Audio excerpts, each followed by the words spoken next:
Sharing is caring. दोनों भाई नाश्ते की टेबल पर बैठे थे।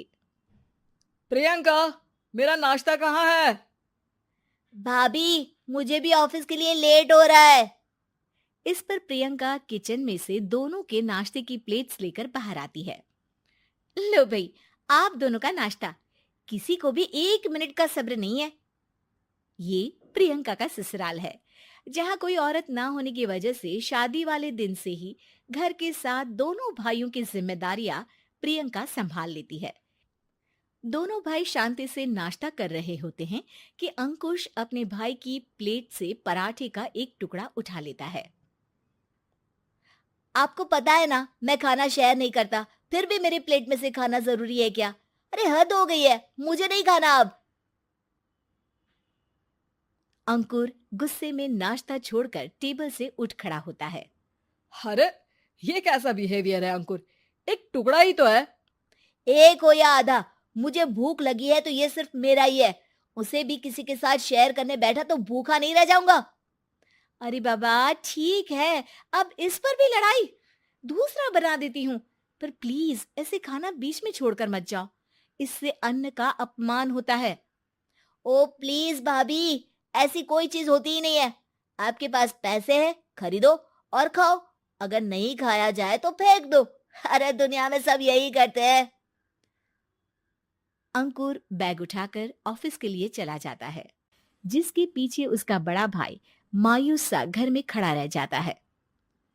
जिसने बचपन से सोने की चम्मच में खाया हो, उसे दुनिया के बारे में क्या पता होगा। वैसे गलती तो हमारी ही है। अगर कभी बचपन में ही सही गलत का फर्क सिखाया होता तो आज ये हाल नहीं होते। आप फिक्र क्यों करते हैं जी? भगवान है, वो जो भी करता है सबकी भलाई के लिए ही करता है। और जब वो चाहेंगे तो अपनी तरह से अंकुर भैया को भी सब कुछ सिखा देंगे। पत्नी की बात पर विश्वास कर अंकुश भी ऑफिस चला जाता है। सुबह से दोपहर होती है और अंकुर लंच करने ऑफिस के पास वाले रेस्टोरेंट में पहुंचता है, जहां वो एक साथ बहुत सारा खाना ऑर्डर कर देता है। सर, क्या कोई आपको ज्वाइन करने वाला है?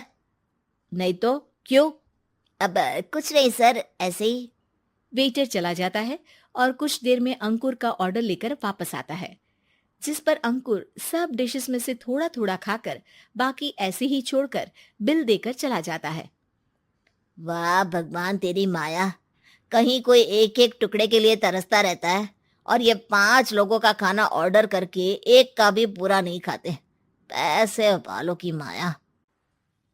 वेटर टेबल साफ कर बचा हुआ सारा खाना लेकर रेस्टोरेंट के पीछे घूम रहे बच्चों के पास पहुंच जाता है, जिसे देख बच्चों के चेहरे खिल उठते हैं। वाह, आज इतना सारा खाना आया। थैंक यू भैया। भगवान आपको खाने की फैक्ट्री बना दे। अगर ये फैक्ट्री मेरी होती तो तुम लोगों को कभी किसी का झूठा बचा हुआ खाना नहीं खाना पड़ता।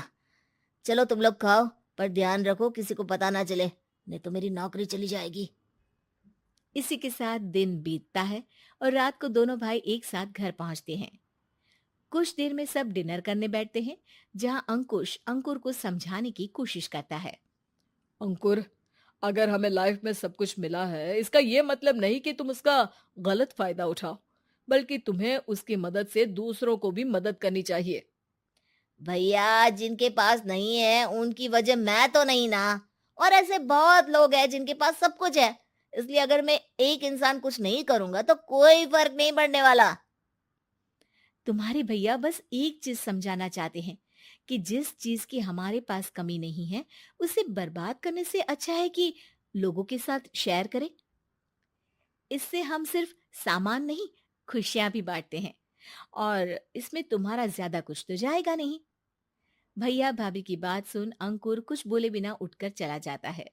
इसी तरह दिन बीतते रहते हैं, जिसमें अंकुश और प्रियंका कोशिश तो बहुत करते हैं, पर अंकुर पर किसी भी चीज का कोई असर नहीं पड़ता। एक दोपहर अंकुर सैंडविच खाते हुए सड़क के किनारे चल रहा होता है। तभी उसकी नजर आइसक्रीम वाले पर पड़ती है और वो सैंडविच सड़क किनारे फेंक आइसक्रीम खरीदने पहुंच जाता है। अब इसे कहते हैं जिंदगी का सुख। जैसे ही अंकुर आइसक्रीम लेकर पीछे मुड़ता है तो एक आदमी को सड़क से वही सैंडविच उठाते हुए देखता है। वो आदमी बहुत कमजोर, गरीब, जैसे बहुत दिनों से खाना ना खाया हो वैसा लग रहा था। अंकुर उसके पास जाकर खड़ा हो जाता है। उसे देखकर आदमी सैंडविच अंकुर की तरफ कर देता है। आपको भी खाना है क्या?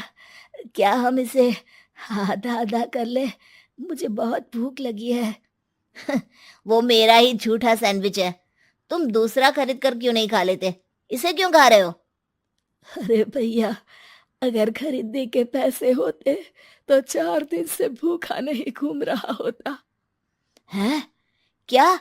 तुमने 4 दिन से कुछ नहीं खाया, फिर भी इस आधे सैंडविच को मेरे साथ बांटने के लिए तैयार हो गए? क्यों?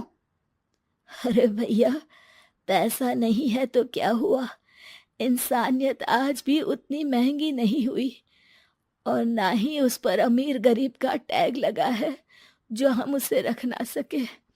पर अफसोस, आजकल लोगों के अंदर पोषण, खून या विटामिन से ज्यादा इंसानियत की कमी होने लगी है। आदमी की बातों से अंकुर को समझ में आ जाता है कि वो आज तक कितना गलत काम करता आ रहा था। इसके बाद से वो अपनी किसी के साथ शेयर नहीं करने और खाने को बर्बाद करने वाली आदत को छोड़ देता है।